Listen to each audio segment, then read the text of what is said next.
Assalamualaikum warahmatullahi wabarakatuh. Pergi berlibur ke Surabaya, tak lupa membeli mangga. Perkenalkan, nama saya Azarin Aurelia. Saya dari kelas 10 AK3. Di sini saya akan menceritakan sebuah kisah yang cukup populer di kalangan masyarakat Indonesia.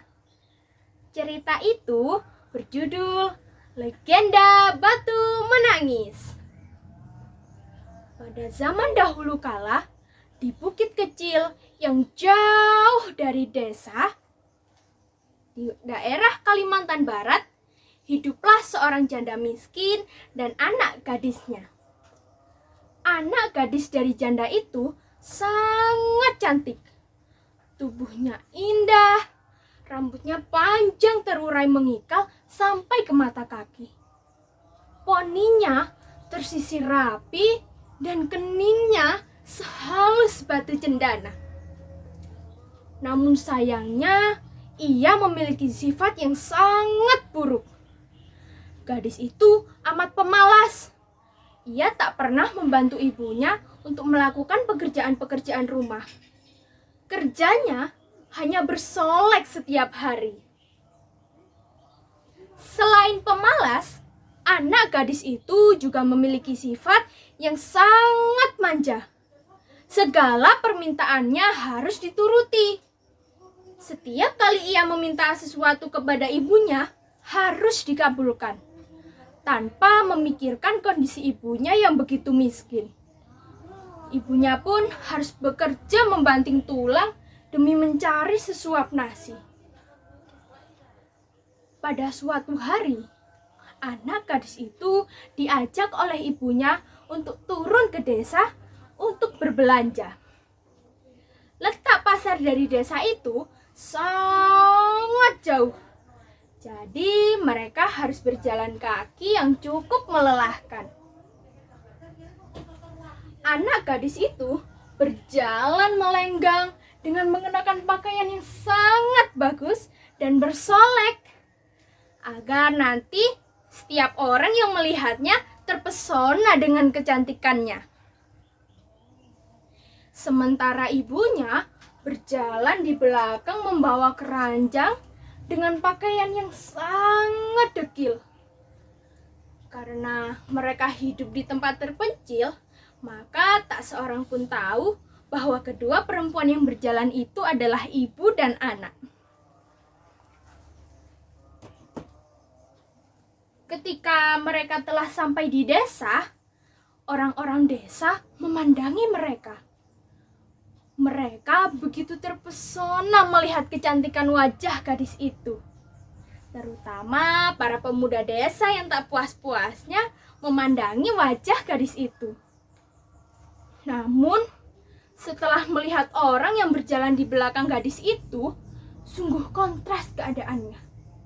Hal itu membuat orang bertanya-tanya.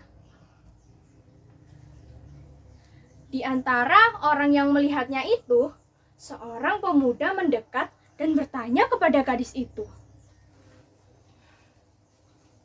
"Hei gadis cantik, apakah yang berjalan di belakangmu itu ibumu?"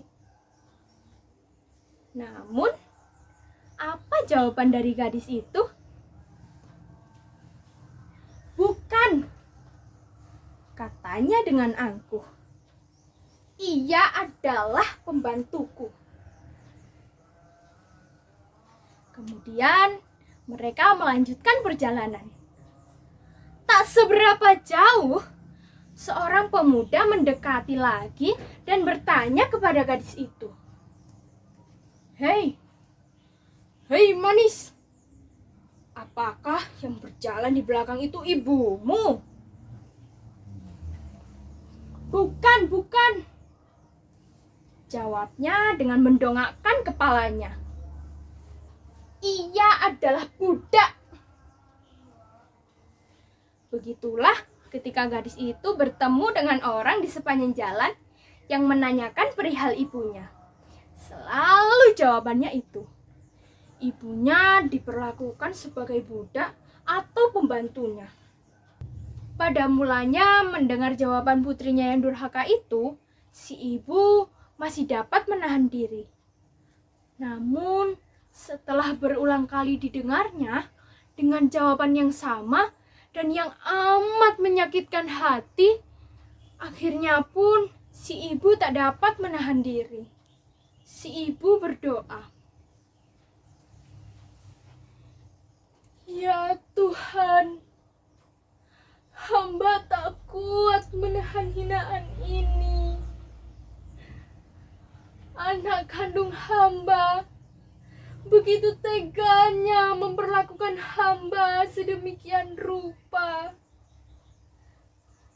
Ya Tuhan, hukumlah anak durhaka ini. Hukumlah dia." Akhirnya pun perlahan-lahan tubuh gadis itu berubah menjadi batu. Perubahan itu dimulai dari kaki. Setelah perubahan itu mencapai setengah badan, anak gadis itu menangis dan memohon ampun kepada ibunya. "Oh, ibu, ibu, ampunilah anakmu ini. Ampunilah atas kedurhakaan anakmu ini.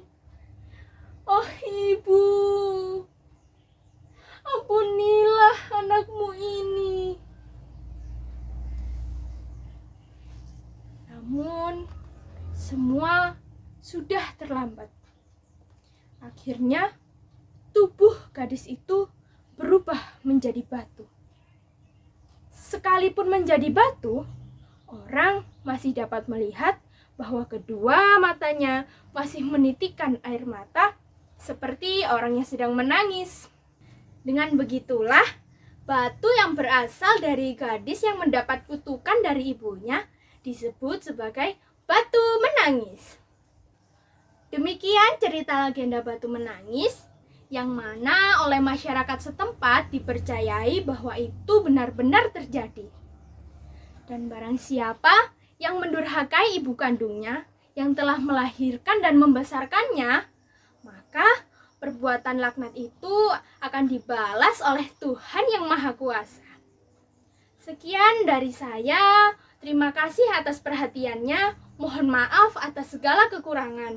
Wabillahi taufik wal hidayah. Wassalamualaikum warahmatullahi wabarakatuh.